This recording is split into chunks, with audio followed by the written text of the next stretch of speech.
Assalamualaikum warahmatullahi wabarakatuh. Baik, kali ini di pertemuan ketujuh dalam bab 4 saya akan mencoba meringkas apa yang telah saya dapatkan dalam mata kuliah hukum pidana. Di pertemuan minggu lalu dijelaskan di sini ada hubungan sebab akibat atau kausalitas. Jadi tujuan dari kausalitas di sini adalah untuk menentukan hubungan antara sebab akibat yang berarti menentukan ada atau tidaknya tindak pidana. Kemudian untuk menentukan pertanggungjawaban seseorang atas suatu akibat tertentu yang berupa suatu tindak pidana. Perlu diketahui ajaran kausalitas ini merupakan doktrin dan ilmu pengetahuan yang wajib diketahui.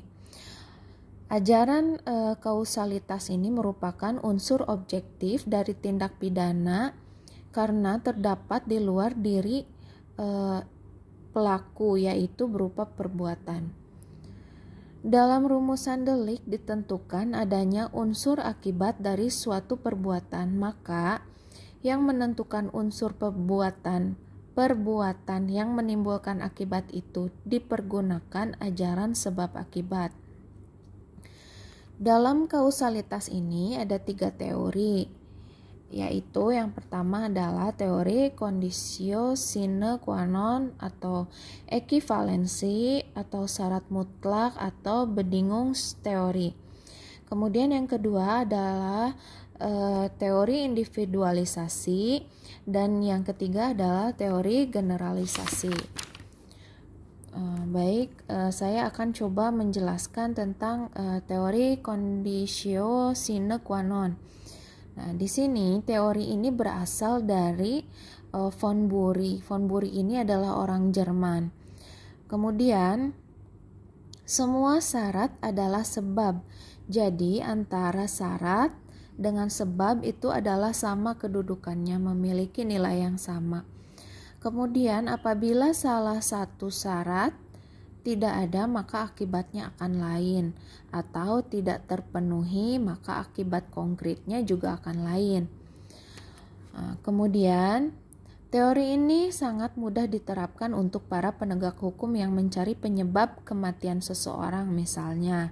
Maka tinggal diurutkan saja kejadiannya. Nah, teori ini mudah untuk pembuktian. Kemudian teori ini memiliki kekurangan, akan tetapi teori ini memiliki kekurangan. Kekurangannya ini, teori ini terlalu membentang ke belakang, sehingga orang yang tidak ada hubungan langsung dengan sebuah peristiwa pidana dapat dipintai pertanggungjawabannya. Jadi di sini teori conditio sine qua non ini adalah teori yang sudah tidak dianut lagi di dalam hukum pidana Indonesia. Bahkan dalam hukum pidana di negara lain pun teori ini sudah tidak dianut lagi karena akan mengalami kesulitan di dalam pembuktian atau di dalam membuktikan peristiwa pidana. Kemudian di sini ada yang kedua, teori individualisasi. Teori ini memiliki pandangan khusus terhadap suatu peristiwa pidana. Teori ini memberi batasan antara syarat dengan sebab, atau antara syarat dengan sebab itu berbeda kedudukannya. Jadi ini sangat bertolak belakang dengan teori conditio sine qua non. Ini berbeda sekali dengan teori yang sebelumnya. Kemudian di sini teori ini mengambil pendapat atau kesimpulan di dalam proses pembuktiannya. Pada saat sesudah kejadian, ini disebut post factum atau in concreto.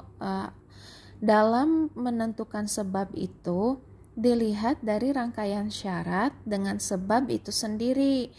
Yang menjadi patokannya adalah post factum atau realita yang bertanggung jawab atas kematian seseorang misalnya.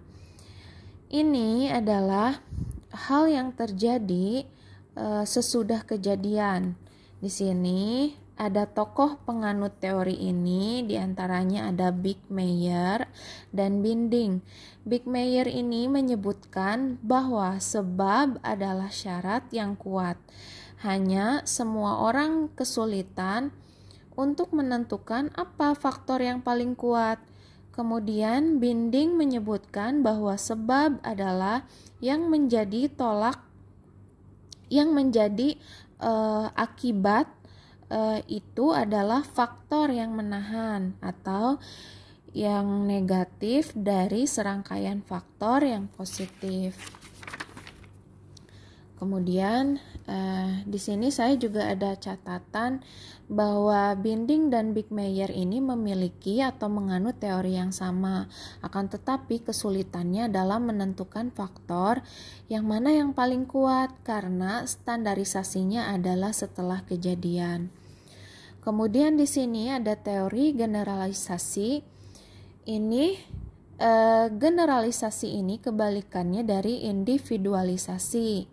Teori ini melihat peristiwa pidana sebelum kejadian atau disebutnya ante factum atau in abstracto, yaitu serentetan syarat yang merupakan perbuatan manusia yang dapat menjadi akibat dari suatu peristiwa. Ini dilihat dari perhitungan yang layak atau pengalaman hidup yang umum terjadi. Menurut teori ini harus dicari sebab yang sama atau adekuat atau teori adekuat ini untuk menimbulkan akibat yang bersangkutan. Teori adekuat ini, ukuran dari teori ini adalah keadaan atau kebiasaan sehari-hari dari kejadian yang muncul. Nah, dalam teori kausalitas ini diperlukan ukuran atau dasar bagaimana menentukan pertanggungjawaban, bagaimana menentukan peristiwa itu masuk ke dalam peristiwa hukum pidana atau tidak. Nah, untuk itu diperlukan ukuran yang didasarkan pada penentuan subjektif dan penentuan objektif.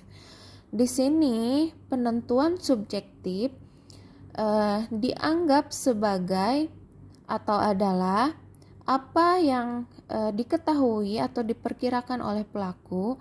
Jadi pandangan atau pengetahuan pelaku lah yang menentukan. Apabila penentuan subjektif ini diterapkan, jadi pelakulah yang menentukan. Banyak sekali pelaku kejahatan yang tidak melihat segala resiko atau ini itunya. Nah, di sini ada penentu objektif.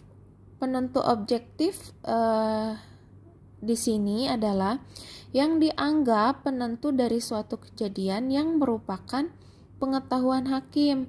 Biasanya pada akhirnya hakimlah yang menentukan patokannya, apakah termasuk ke dalam post factum, apakah masuk ke dalam ante factum, atau mana yang lebih dominan memiliki peranan dalam hal ini juga merupakan pondasi untuk menentukan sebuah peristiwa apakah ada kaitannya dengan hukum pidana atau tidak.